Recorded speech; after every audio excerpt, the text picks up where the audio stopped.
I'm Admiral Claudia Preston, 46 years old, and I worked my way up from an enlisted clerk to commanding fleets across 3 oceans. For years, I gave everything to my family, especially my father, hoping one day he'd see my worth. But when he laughed at a dinner table full of guests and said, "She's just a clerk. She'll never be anything more," I made a choice that changed everything. Have you ever been dismissed or humiliated by someone you gave everything to? If so, tell me your story in the comments. You're not alone. Before I dive into what happened, let me know where you're watching from. And if you've ever had to stand tall and claim your respect after being underestimated, hit like and subscribe for more true stories about boundaries and self-worth. What happened next might surprise you. I could live without his approval. I couldn't live without my own self-respect. 3 months later, the promotion opportunity arrived. I was serving as executive officer aboard the USS Constellation when Captain Gonzalez called me to his quarters. The conversation was brief but significant.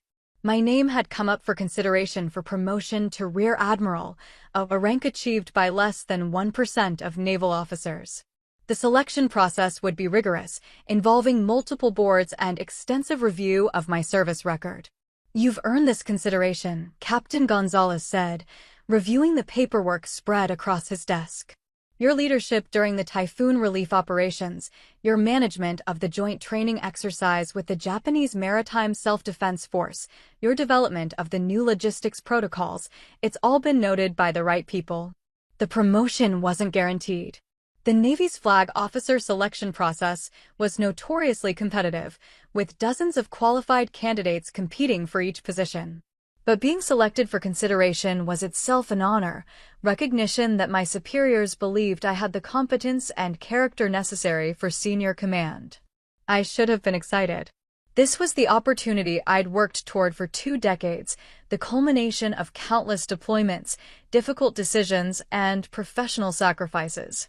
Instead, I found myself thinking about my father, wondering how he would react to the news.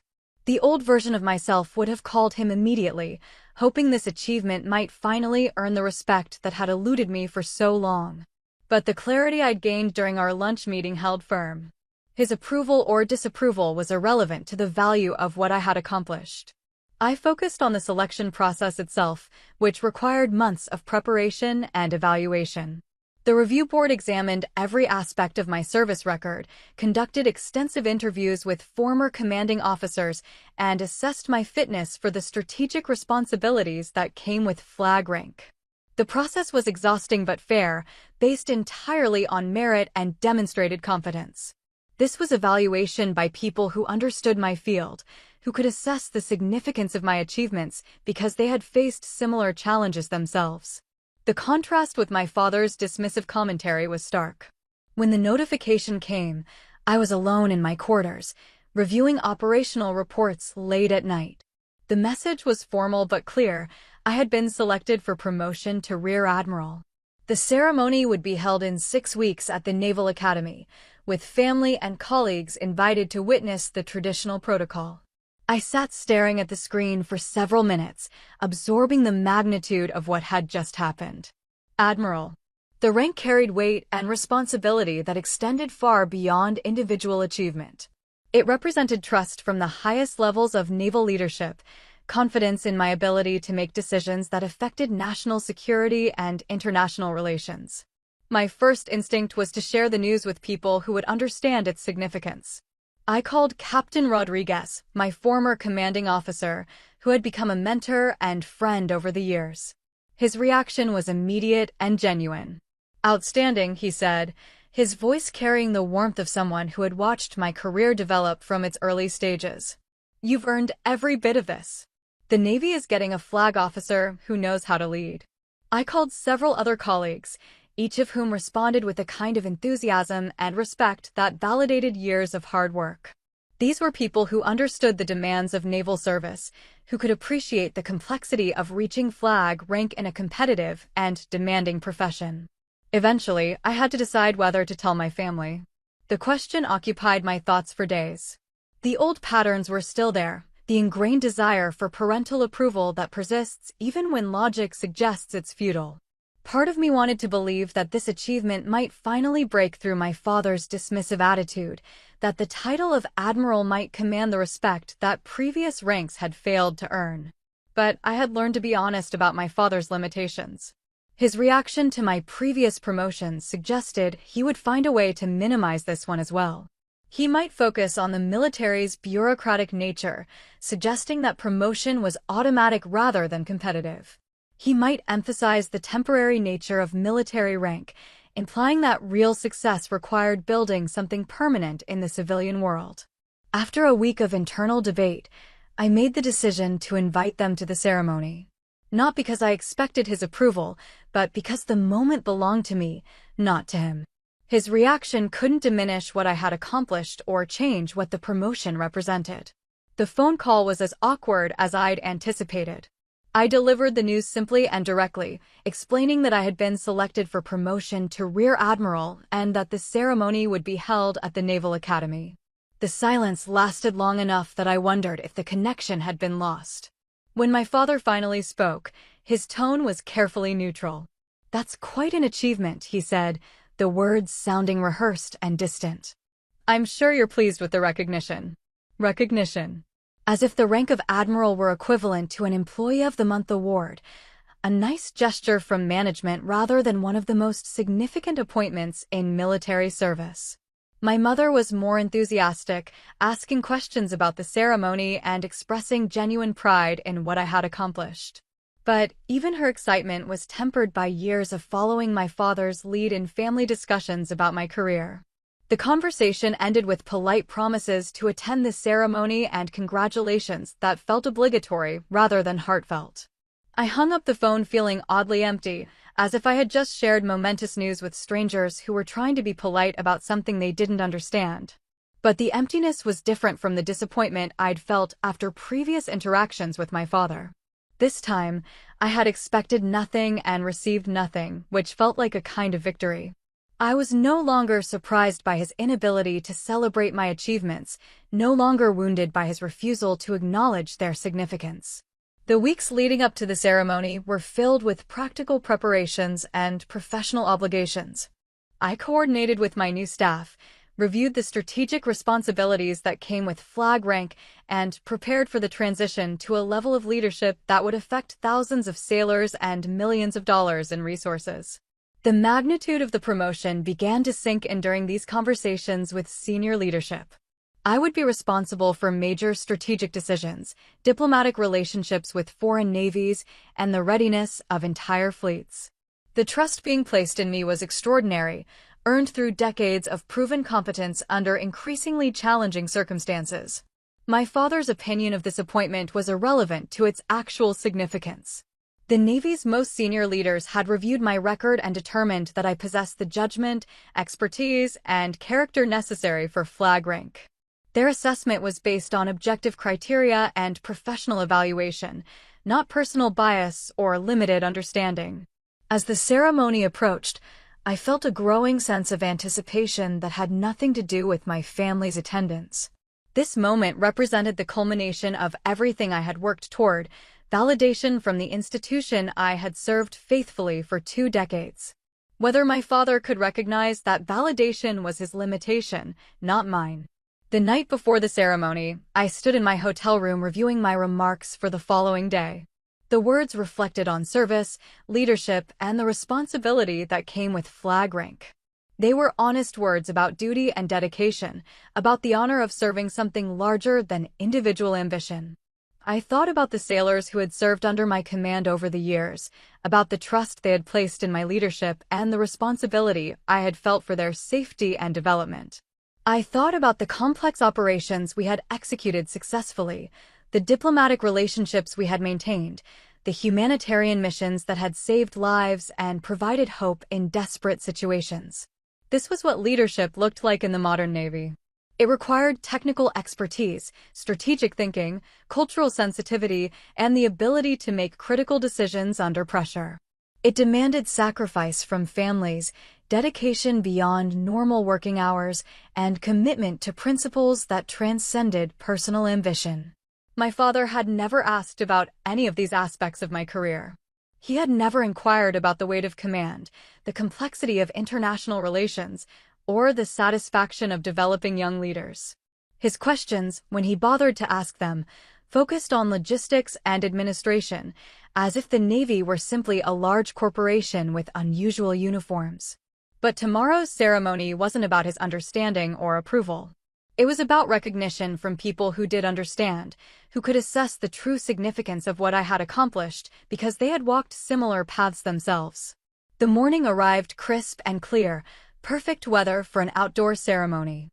I dressed carefully in my service dress blues, adjusting the ribbons and insignia that told the story of 2 decades in uniform. Each decoration represented a specific achievement, a moment when my performance had exceeded expectations or contributed to mission success. Looking in the mirror, I saw someone I recognized and respected. The woman staring back at me had earned her place through competence and dedication, had proven herself in challenging circumstances, had gained the trust and confidence of her peers and superiors. My parents arrived at the Naval Academy looking appropriately dressed, but uncomfortable, like tourists visiting an unfamiliar culture. They followed the directions to the ceremonial hall, taking their seats among the families and colleagues who had gathered to witness the promotion. I watched them from across the room, noting my father's expression as he surveyed the gathering.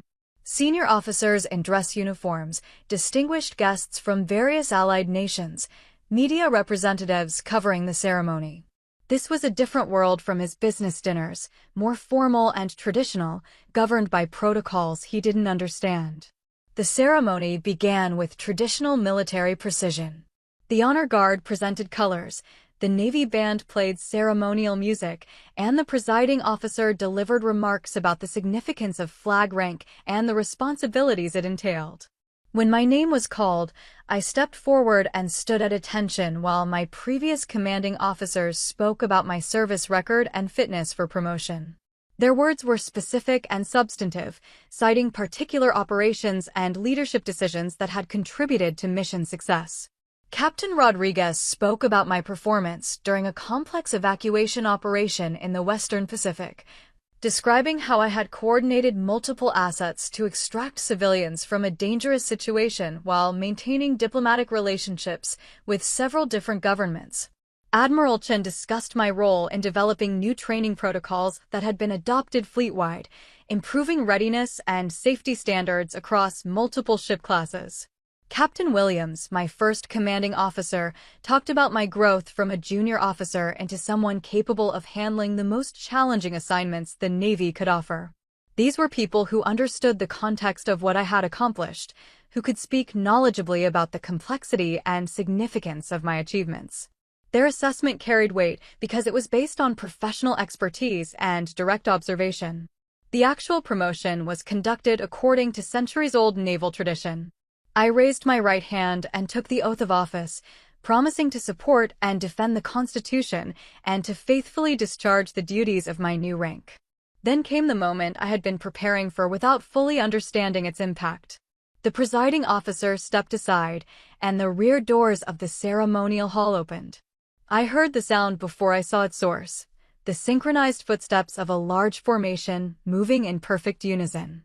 200 Navy SEALs entered the hall in dress uniforms, their movements precise and coordinated. They filled the center aisle and formed ranks facing the platform where I stood.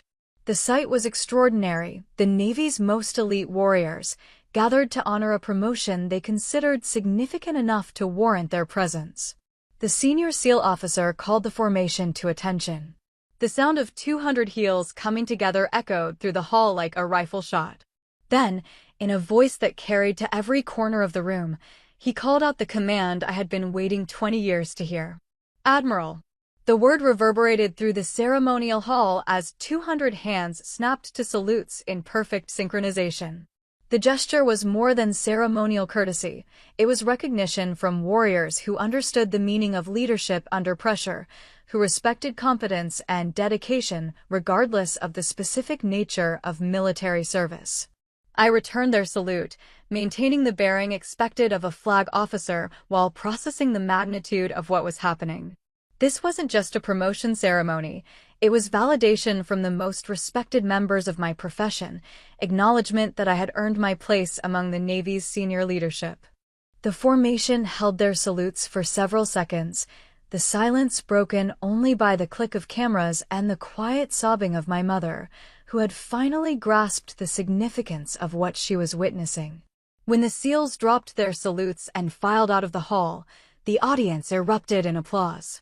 The sound was thunderous, sustained, and genuine, the kind of response reserved for moments of real accomplishment and authentic respect.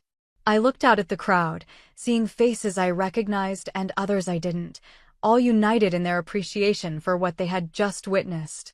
These were people who understood military service, who could appreciate the rarity and significance of reaching flag rank in the modern Navy. And then I looked at my parents. My mother was crying openly, her hands pressed to her mouth in amazement. She had finally seen her daughter through the eyes of people who understood what she had accomplished, and the recognition was overwhelming. My father sat beside her, but he might as well have been on another planet. His face was pale, his mouth slightly open, his eyes fixed on some point in the distance, as if he were trying to process information that didn't fit his understanding of reality. The wine glass in his hand trembled visibly, burgundy liquid spilling across his light gray suit jacket. He didn't seem to notice the stains spreading across the expensive fabric.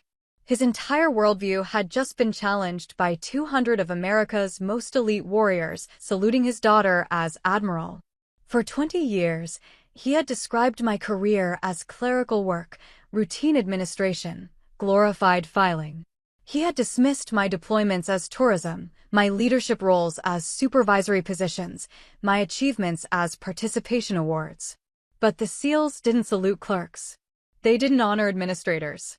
They didn't show respect to people whose accomplishments were routine or insignificant. The contrast between his narrative and reality was too stark to ignore, too public to rationalize away. Everyone in that room had just witnessed 200 of the Navy's most elite personnel treating me with the respect reserved for senior military leadership. His wine glass slipped from nerveless fingers, shattering on the floor at his feet. The sound was lost in the continued applause, but I saw it happen. I watched my father confront the undeniable evidence that everything he had believed about my career was wrong. The ceremony concluded with traditional protocol and congratulations from various dignitaries. I shook hands with senior officers, accepted congratulations from foreign attaches, and posed for photographs that would document this milestone in my career. But throughout the reception that followed, my attention kept returning to my father. He moved through the crowd like someone in shock, responding to questions with mechanical politeness while his mind struggled to process what he had witnessed. People approached him with congratulations, praising him for raising such an accomplished daughter. Each comment seemed to deepen his confusion, forcing him to confront the disconnect between their assessment and his own. When we finally had a moment alone, he looked at me with an expression I had never seen before. Not pride exactly, but something closer to bewilderment mixed with the beginning of respect. "I had no idea," he said quietly, his voice barely audible above the reception noise. "I didn't understand." The words were inadequate, but they represented the first crack in 20 years of willful ignorance. Whether that crack would widen into genuine acknowledgement remained to be seen. But for the first time in my adult life, my father was looking at me without condescension, without dismissive commentary, without the smug certainty that he understood my world better than I did. The weeks following the ceremony brought a series of awkward attempts at reconciliation. My father called more frequently than he had in years, his conversations peppered with questions about my new responsibilities and comments that suggested he was trying to educate himself about military structure and protocol. The effort was genuine but clumsy. He asked about my staff size as if I were running a corporate division. He inquired about my territory of operations, using business terminology that didn't quite translate to naval command. He wanted to understand, but he was still trying to fit my world into frameworks that made sense to him. "How many people report to you now?" he asked during one of these conversations. "It's more complex than direct reporting relationships," I explained. I have operational command over multiple units, advisory responsibilities for strategic planning, and oversight duties that affect thousands of personnel across different commands. So you're like a regional vice president, he said, sounding pleased with himself for finding a comparison he could grasp. Regional vice president. The phrase made me smile despite myself. It was wrong, but it was progress. At least he was trying to understand instead of dismissing. My mother was more direct in her attempts to bridge the gap that had developed over the years. She called regularly, asking detailed questions about my work and sharing observations about my father's gradual awakening to what I had accomplished. He's been reading about the Navy, she told me during one conversation. There are books about naval history scattered around his office, and he's been watching documentaries about military leadership. I think he's trying to understand what he missed. What he missed. The phrase carried weight because it acknowledged that there had been something significant to miss. For 20 years, my father had been convinced that my career was unremarkable, that my achievements were routine, that my sacrifices were unnecessary. The ceremony had forced him to confront evidence that contradicted every assumption he had made about my life. But understanding the magnitude of his misunderstanding was different from accepting responsibility for it. In our conversations, he focused on his lack of knowledge rather than his active dismissal of my attempts to educate him. He framed his ignorance as innocent rather than willful, as if he had simply never had access to information about military service rather than consistently choosing to ignore or minimize it. The distinction mattered to me, though I wasn't sure it mattered to him. There was a difference between not knowing and not wanting to know, between ignorance and willful blindness. His reaction suggested he was still struggling to acknowledge which category his behavior had fallen into. I found myself in the strange position of having to decide how much effort to invest in this potential reconciliation. The old patterns were still there, his tendency to control conversations, to interpret my experiences through his own understanding, to position himself as the authority even when discussing topics he knew nothing about. But there were also genuine changes. He listened more carefully when I spoke about my work. He asked follow-up questions instead of changing the subject. He made an effort to remember details from previous conversations instead of treating each interaction as if it were our first discussion of my career. The progress was incremental and imperfect, but it was progress. 3 months after the ceremony, my father made an unexpected gesture. He invited me to lunch at his club, the exclusive downtown establishment where he conducted business with the city's most prominent leaders. This was his territory, the place where he was known and respected, where his opinions carried weight and his achievements were celebrated. But this time, he introduced me differently to the people we encountered.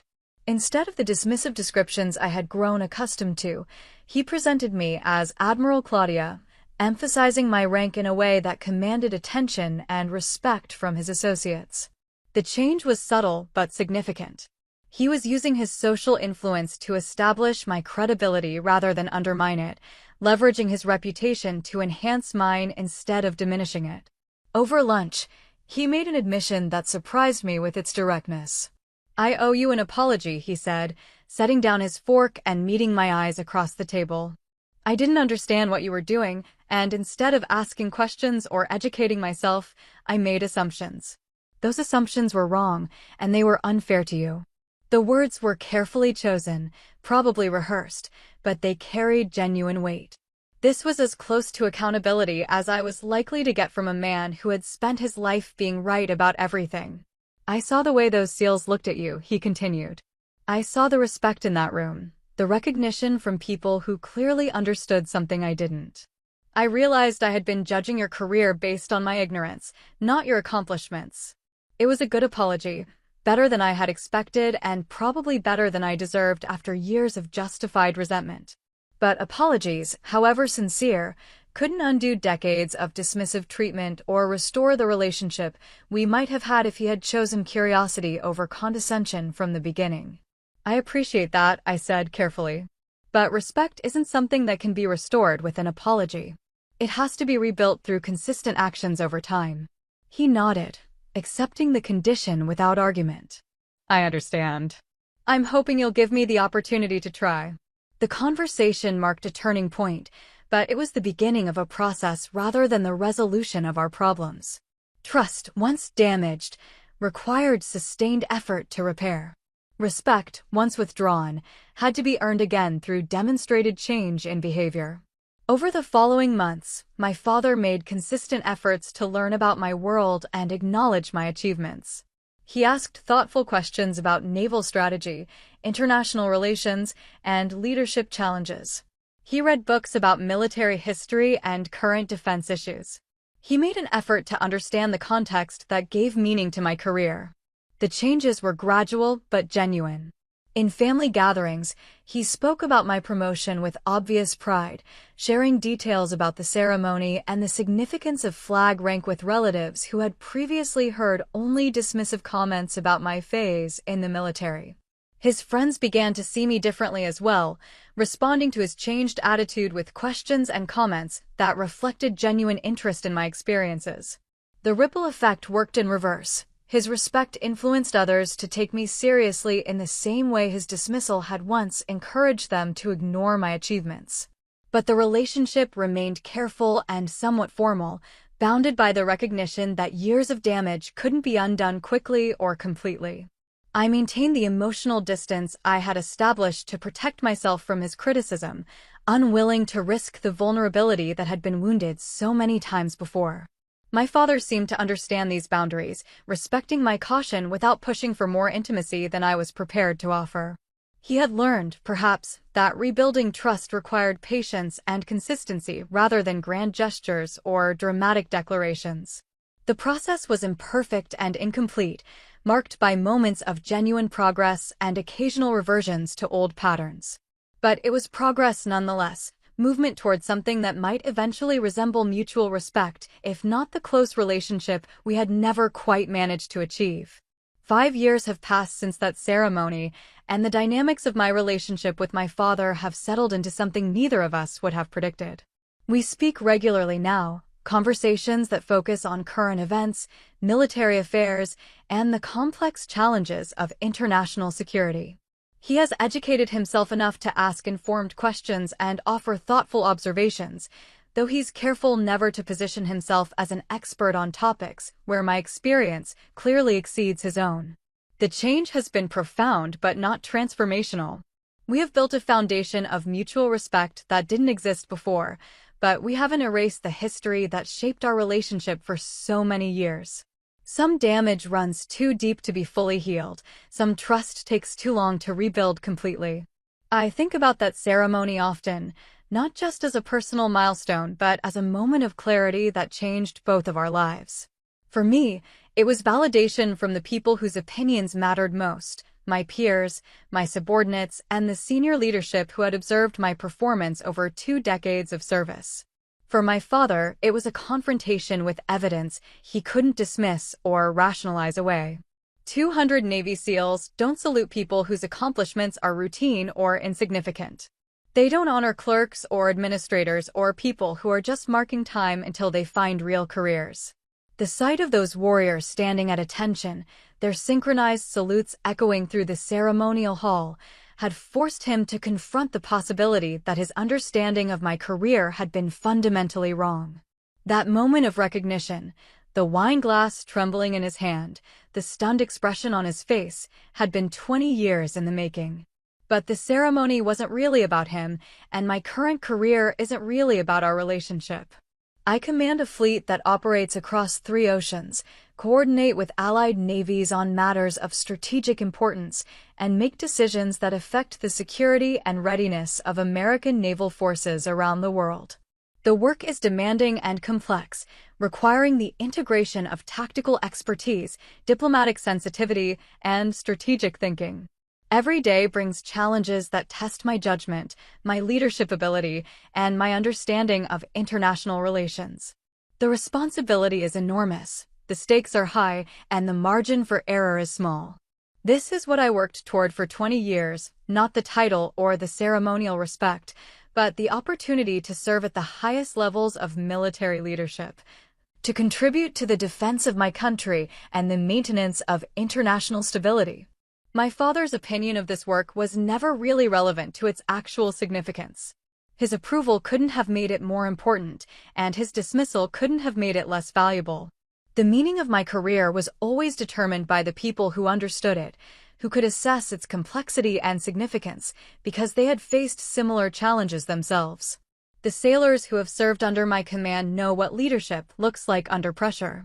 They've seen the decisions that have to be made when lives hang in the balance, the precision required to coordinate complex operations, the weight of responsibility that comes with flag rank. My peers in the international naval community understand the diplomatic complexities of maintaining alliance relationships while protecting national interests. They appreciate the strategic thinking required to position naval assets effectively, the cultural sensitivity needed to work with foreign partners, the technical expertise necessary to integrate modern warfare systems.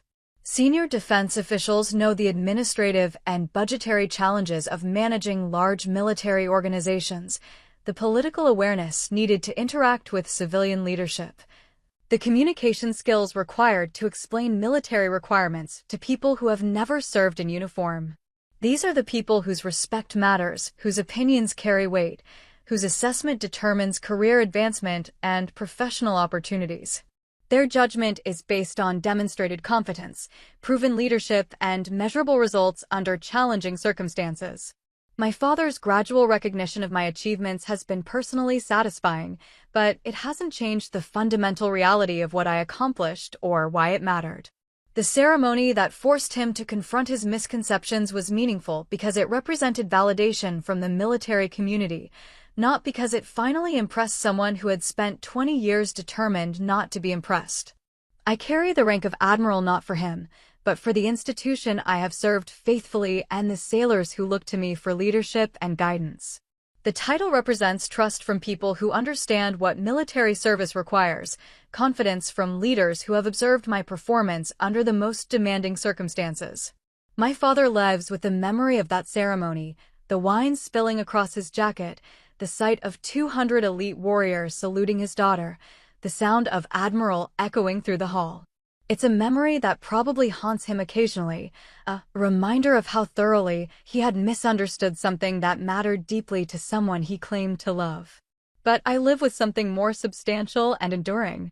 I live with the knowledge that I built a career based on merit, earned respect from people worth respecting, and proved that dedication and competence can overcome initial disadvantages and skeptical assumptions. The rank on my uniform tells a story of persistence through adversity, excellence under pressure, and leadership that inspired confidence from subordinates and superiors alike. It represents 2 decades of service to something larger than personal ambition, commitment to principles that transcended individual gain. My father's laughter at that long-ago dinner party has been replaced by respectful questions and genuine interest in my work. His dismissive comments about clerks and administrators have given way to careful acknowledgments of my expertise and achievements. But more importantly, his opinion no longer has the power to diminish my sense of worth or accomplishment. The validation I sought for so many years came from the right sources, the people who understood what I was trying to achieve and could assess whether I had achieved it successfully. The ceremony was a moment of public recognition, but it was also a moment of personal liberation. It freed me from the need to prove myself to someone who had never really wanted to see what I was capable of accomplishing. Today, I wake up each morning focused on the responsibilities that come with flag rank, the challenges of maintaining naval readiness in an increasingly complex world, the satisfaction of developing the next generation of military leaders. My father's respect, hard-won and carefully maintained, is a welcome addition to my life, but not a defining element of it. I learned, perhaps later than I should have, that some victories are worth fighting for and others are worth walking away from. The title of Admiral, the salutes of 200 SEALs, the trust of thousands of sailors, these things speak for themselves to people who matter. They don't require translation or interpretation or approval from someone who spent 20 years convinced they weren't worth celebrating. My name, my rank, and my service record remain as testimony to what dedicated people can accomplish when they commit themselves to excellence regardless of who is or isn't watching, who does or doesn't understand, who will or won't acknowledge the value of what they've achieved. That testimony speaks louder than any dinner conversation ever could. I grew up in a house where success was measured in quarterly reports and corner offices. My father had built his real estate empire from nothing, and he never let anyone forget it.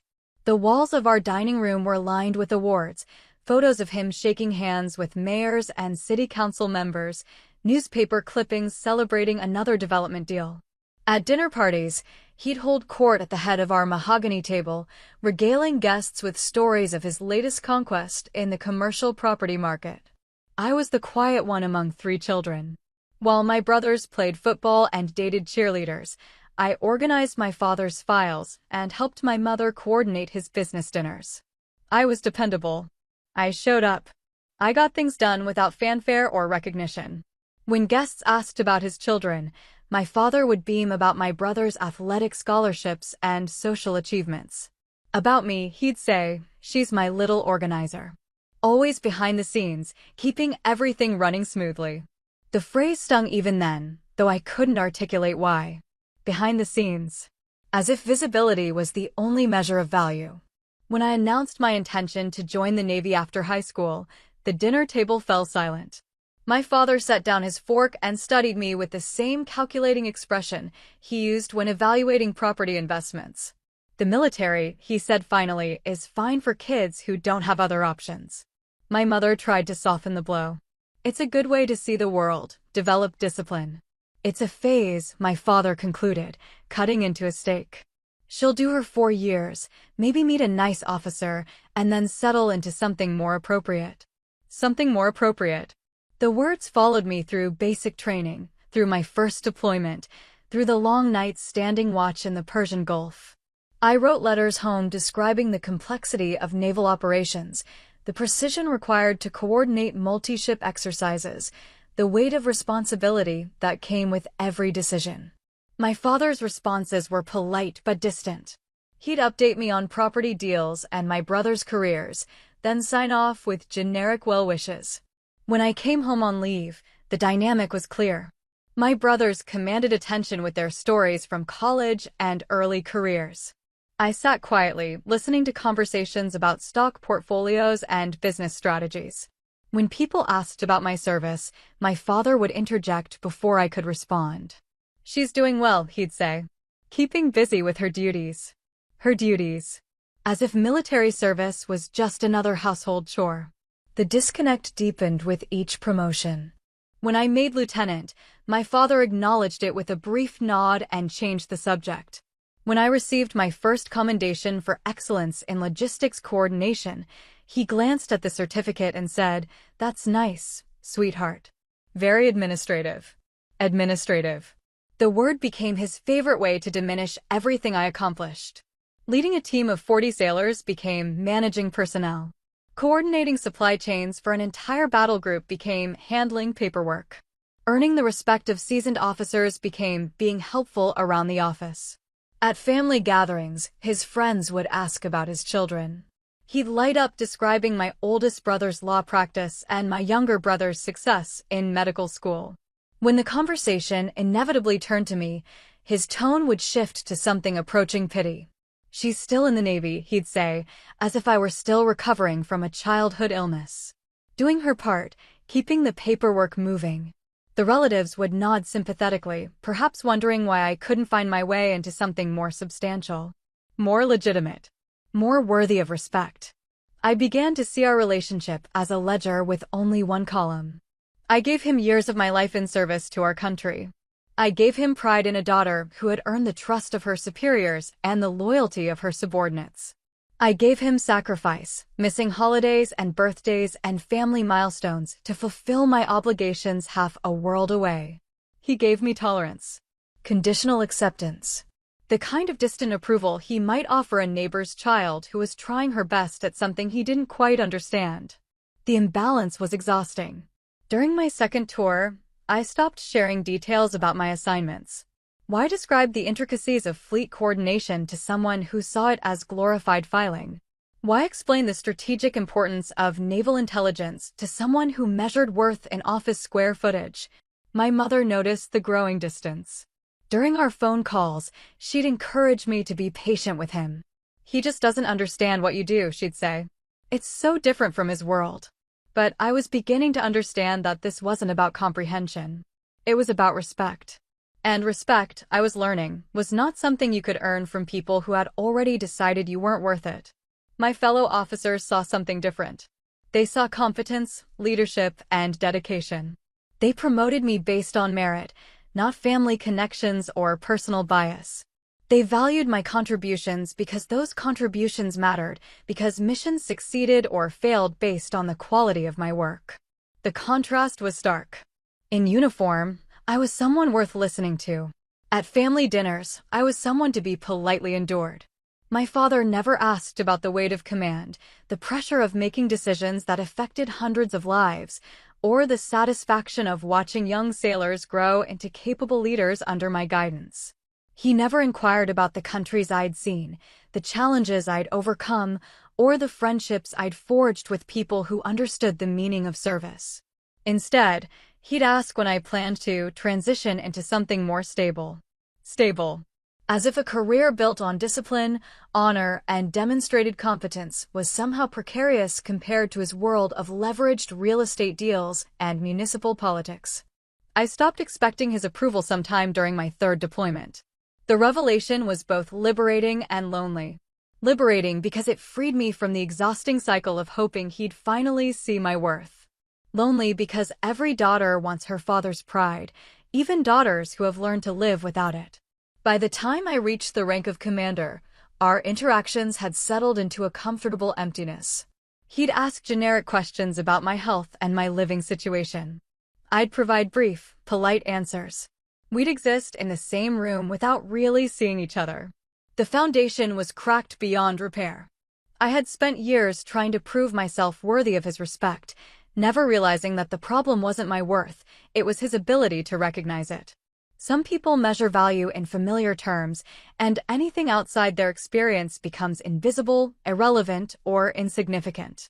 My father had built his identity around being the successful one, the important one, the one whose accomplishments mattered. Acknowledging my achievements would have required him to expand that identity, to admit that success looked different than he had imagined. He chose comfort over growth, familiarity over understanding. His narrative over my reality. I chose to stop letting his limitations define my value. The warning signs had been there for years, subtle but consistent. I just hadn't wanted to see them clearly. It started with the Christmas dinners. My father would gather the extended family around our dining room table, the good china reflecting the chandelier light, and hold court like the patriarch he'd always imagined himself to be. My aunts and uncles would listen attentively as he recounted his latest business victories, nodding appreciatively at each strategic detail. When conversation turned to the younger generation, the pattern emerged.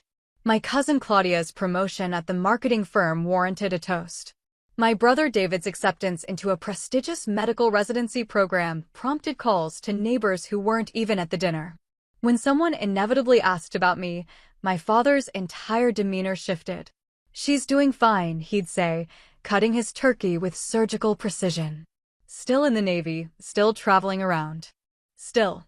The word carried weight, implying something temporary that had somehow become permanent, something that should have ended by now but stubbornly persisted. My Aunt Patricia, bless her, would try to draw me into the conversation.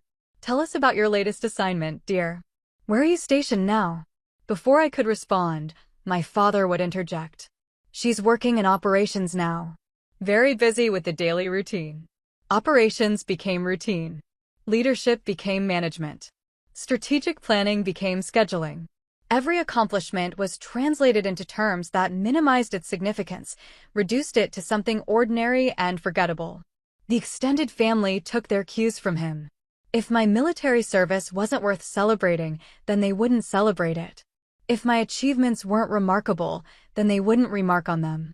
My father's dismissal became their dismissal, his indifference their indifference. I began to notice how different the energy was when my brother spoke. When David described his surgical rotations, the room leaned in, hanging on every detail about life-saving procedures and medical emergencies. When Mark talked about his legal cases, Voices dropped to reverent whispers about justice and courtroom drama. When I mentioned coordinating humanitarian relief efforts in the aftermath of a Pacific typhoon, the response was polite but distracted. When I described leading a multinational training exercise involving 6 different navies, my father would nod absently and change the subject to property values. The message was clear: some careers mattered, and others were just jobs people did until they found their real calling. My mother tried to bridge the gap, but her attempts only highlighted the divide. She'd quietly ask me about my work when we were alone in the kitchen, showing genuine interest in the details my father dismissed. But in public, she deferred to his judgment, unwilling to contradict his narrative about my life. "Your father just doesn't understand the military," she'd whisper while we washed dishes after another awkward family gathering. "He's proud of you, he just doesn't know how to show it." But I was beginning to see that understanding wasn't the issue. My father was an intelligent man who could grasp complex real estate transactions and municipal regulations. The problem wasn't comprehension, it was respect. He didn't want to understand my world because doing so would require acknowledging that success existed outside his definition of it. The pattern extended beyond family gatherings. When I brought friends home on leave, my father would make polite conversation but never ask the substantive questions that revealed genuine interest. He'd inquire about where they were from and how long they'd been in the service, but never about their experiences, their motivations, or their perspective on global events they'd witnessed firsthand. When my fellow officers talked about their families, I began to notice the difference. Many of them described parents who asked detailed questions about their assignments, who followed international news to better understand their children's world, who displayed their military awards with pride. My commendations stayed in my own apartment. My father's walls remained dedicated to his business achievements and my brother's civilian accomplishments. The breaking point came during my promotion to lieutenant commander. The ceremony was held at the naval base, a formal affair with full dress uniforms and traditional protocol. My parents attended, sitting in the section reserved for family members. Afterward, at the reception, my commanding officer approached my parents. Captain Rodriguez was a decorated veteran with 30 years of experience, someone whose opinion carried weight in any military circle. "You should be very proud," he told my father. "Your daughter is one of the finest officers I've had the privilege to serve with. Her leadership during our last deployment was exemplary." My father smiled politely and thanked him for the kind words. But I could see in his expression that he was unmoved. Captain Rodriguez's praise carried no more weight than a neighbor complimenting my gardening skills. Military achievement, in my father's worldview, was simply not achievement that mattered. That evening, at the celebration dinner he'd insisted on hosting, my father raised his glass to toast my promotion. "To my daughter," he said, "for her continued dedication to public service." Public service. The phrase reduced my leadership of 300 sailors to something equivalent to working at the DMV. It translated years of training, sacrifice, and responsibility into a vague civic obligation that anyone might fulfill. My brothers offered congratulations, but their tone was the same one they used when acknowledging my birthday or commenting on my new haircut. Pleasant, obligatory, forgettable. I realized that night that my father's dismissal wasn't accidental or unconscious. It was deliberate. He had constructed a worldview where his success was the template for all success, where his achievements were the standard by which all achievements should be measured. In that worldview, my career wasn't just different, it was lesser. Not because it was less important or less demanding, but because it was unfamiliar. And rather than expand his understanding to accommodate my reality, he had chosen to diminish my reality to fit his understanding. The conversation at dinner confirmed it. When guests asked about my new responsibilities, my father answered for me, describing my role in terms that stripped away its complexity and significance. When I tried to correct him, to explain the actual scope of my duties, he'd smile indulgently and say, "She's being modest. It's basically supervisory work." Supervisory work. As if commanding a ship and being responsible for the safety and readiness of an entire crew was equivalent to managing a small office staff. I stopped trying to correct him. I stopped trying to educate him. I stopped trying to earn recognition that he was fundamentally incapable of giving. The cracks had become chasms, and I was finally ready to acknowledge that some damage was irreversible. The evening that ended everything started like dozens of others. My father had planned one of his dinner parties, the kind he'd been hosting for 20 years. The guest list included his business associates, longtime neighbors, and a few family members who lived nearby. My mother spent the afternoon arranging flowers and setting the table with their wedding china, the ritual preparation that preceded these carefully orchestrated displays of prosperity and connection. I was home on leave, having just completed a deployment that had taken me to 7 countries in 4 months. The assignment had been challenging and successful, requiring me to coordinate logistics for joint operations with allied navies while managing complex diplomatic protocols. It was the kind of responsibility that demonstrated trust from my superiors and respect from my peers. But as I dressed for dinner, I already knew how the evening would unfold. My father would introduce me to guests as his daughter in the Navy, then quickly move the conversation to topics he considered more substantial. My accomplishments would be acknowledged briefly and dismissed permanently. My presence would be tolerated but not celebrated.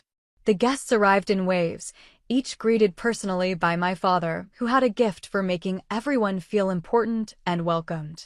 He'd built his business success partly on this ability to connect with people, to make them feel seen and valued.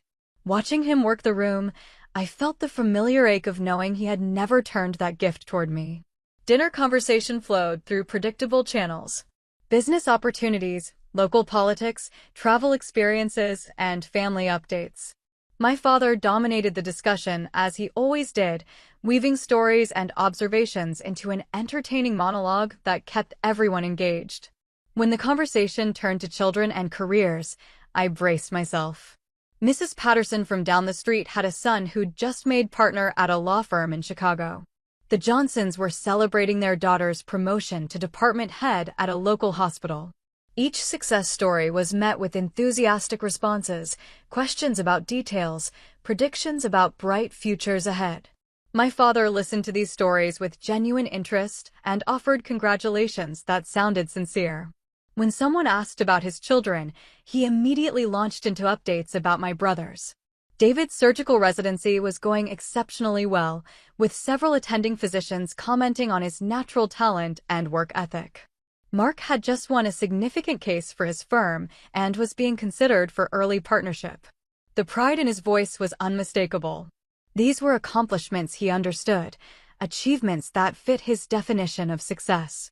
His excitement was infectious, and the other guests responded with the kind of enthusiasm reserved for truly impressive news. Then Mrs. Patterson, who had always been kind to me, asked, "And what about your daughter? Wasn't she just promoted recently?" The question hung in the air for a moment while my father gathered his response. I could feel the attention of the room shift toward me, a dozen faces turning in my direction with polite curiosity. "She's doing fine," my father said, his voice losing the animated tone he'd used to describe my brother's achievements. "Still working her way up through the ranks. Still working her way up." As if I were perpetually stuck in some entry-level position, making incremental progress toward actual significance. Mr. Chin, who owned several restaurants in town, pressed for details. "What's her current position?" "My nephew is thinking about military service." My father took a sip of wine before responding. "She's in operations now. Keeps busy with the logistics side of things." Logistics side of things. The phrase reduced my command of 300 sailors to something resembling warehouse management. It transformed strategic planning and international coordination into mundane administrative work. I felt heat rising in my chest, but kept my expression neutral. Years of military discipline had taught me to control my reactions, to maintain composure under pressure. But something was different this time.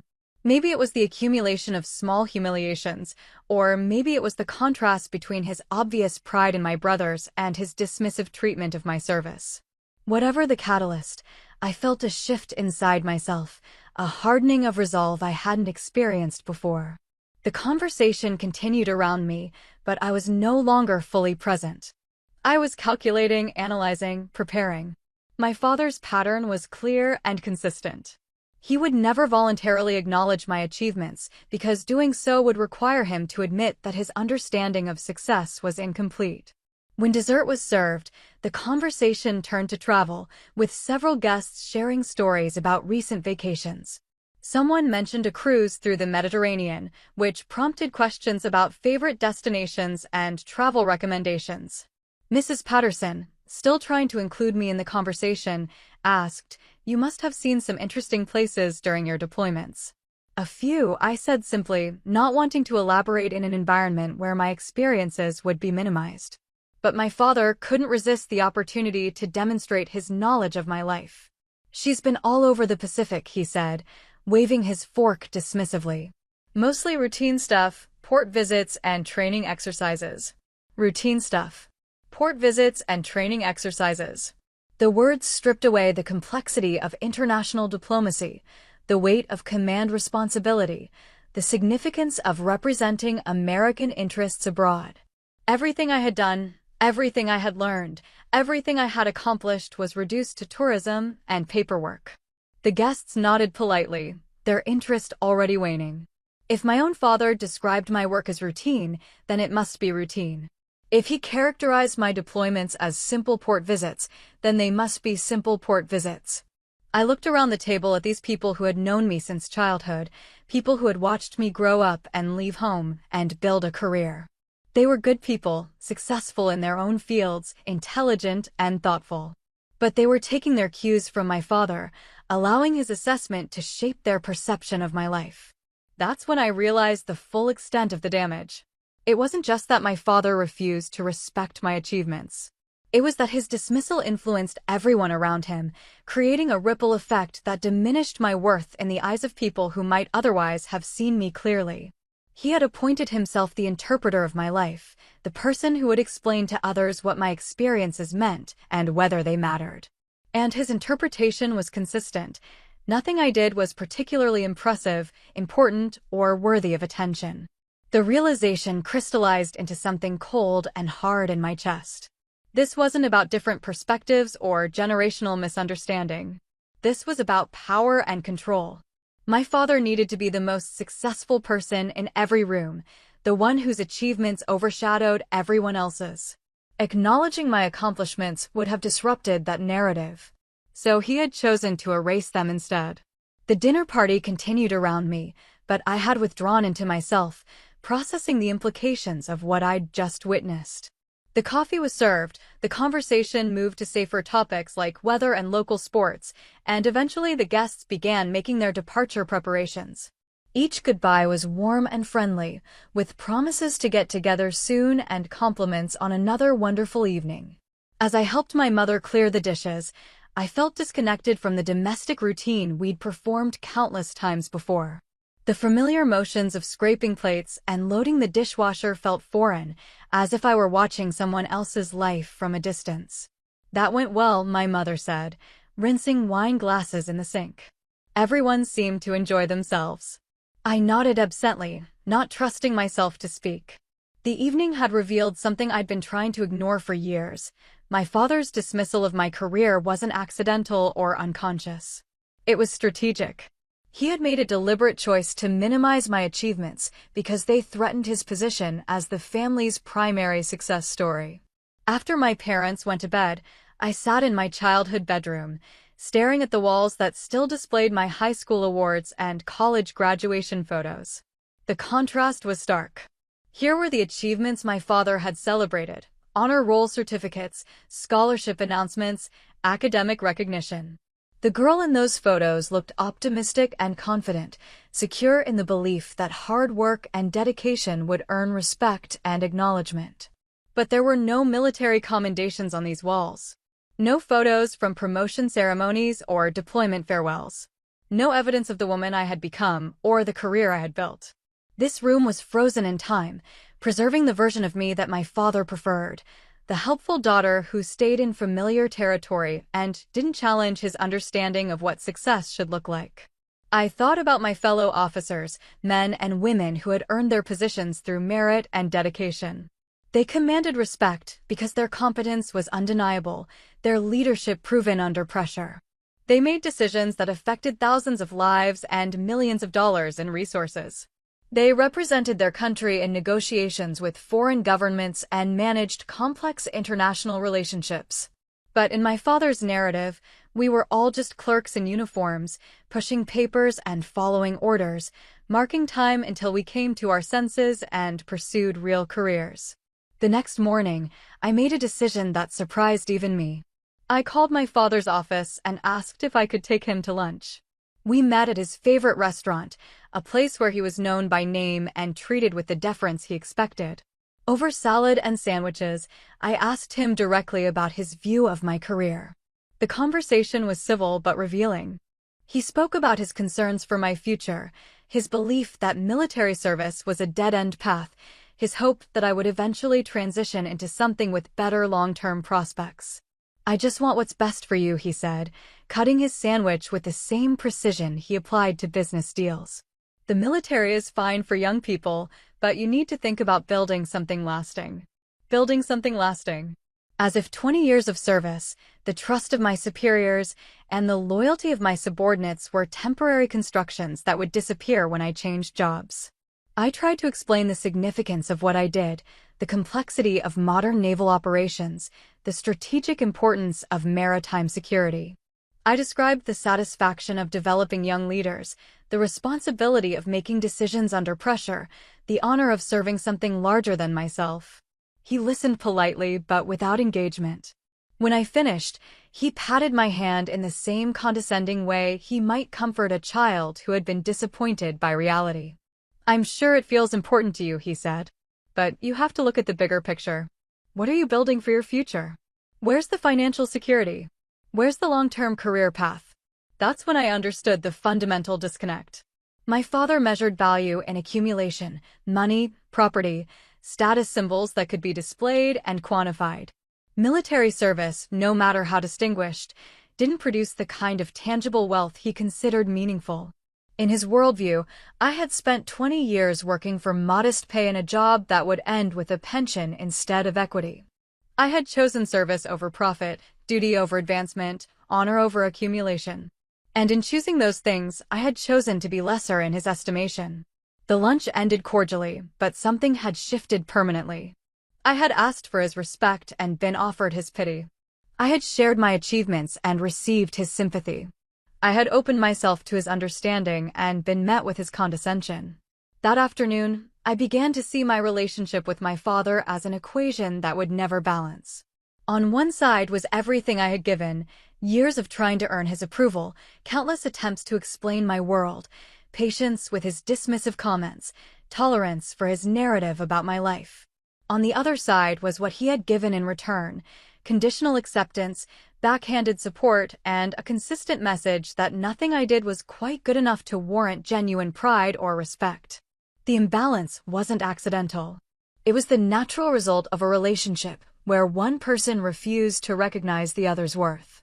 I had been trying to solve the wrong problem for 20 years, attempting to prove my value to someone who had already decided I had none. Walking back to my car after lunch, I felt a strange sense of relief. The clarity was painful but liberating.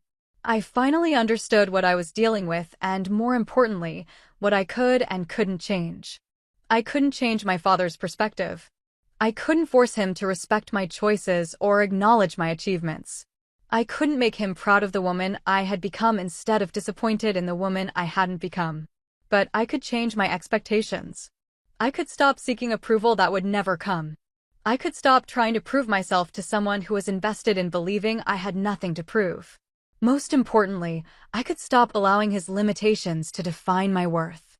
The drive home was quiet, but my mind was racing. For the first time in years, I began to think about my career without the filter of my father's disapproval. I thought about the sailors who had served under my command, the respect I had earned from peers and superiors, the missions I had completed successfully. I thought about the countries I had visited, the diplomatic relationships I had helped maintain, the humanitarian operations I had coordinated. I thought about the young officers I had mentored and the example I had tried to set for excellence, integrity, and dedication. Stripped of my father's narrative, my career looked different. It looked substantial, meaningful, and successful by any reasonable measure. That evening, I made another decision. I would stop attending family gatherings where my achievements were minimized and my choices were criticized. I would stop subjecting myself to conversations where my life was translated into terms that diminished its significance. If my father wanted a relationship with me, it would have to be based on accepting who I was, not trying to convince me to become someone else. If he couldn't offer respect, then I couldn't offer access. The boundaries I established that day weren't meant as punishment. They were meant as protection. I had finally learned the difference between earning someone's approval and demanding someone's respect. I could live without his approval. I couldn't live without my own self-respect. That day, 200 SEALs stood and saluted me as Admiral. My father's laughter never held power over me again. Respect isn't given, it's earned, and sometimes the people closest to us are the last to see it. What about you? Have you ever been underestimated by your own family, or had someone dismiss your hard work until the truth could no longer be ignored? How did you handle it? Share your story in the comments. I'd love to hear it. And if this resonated with you, don't forget to like, subscribe, and join me for more real stories about boundaries, respect, and reclaiming your worth.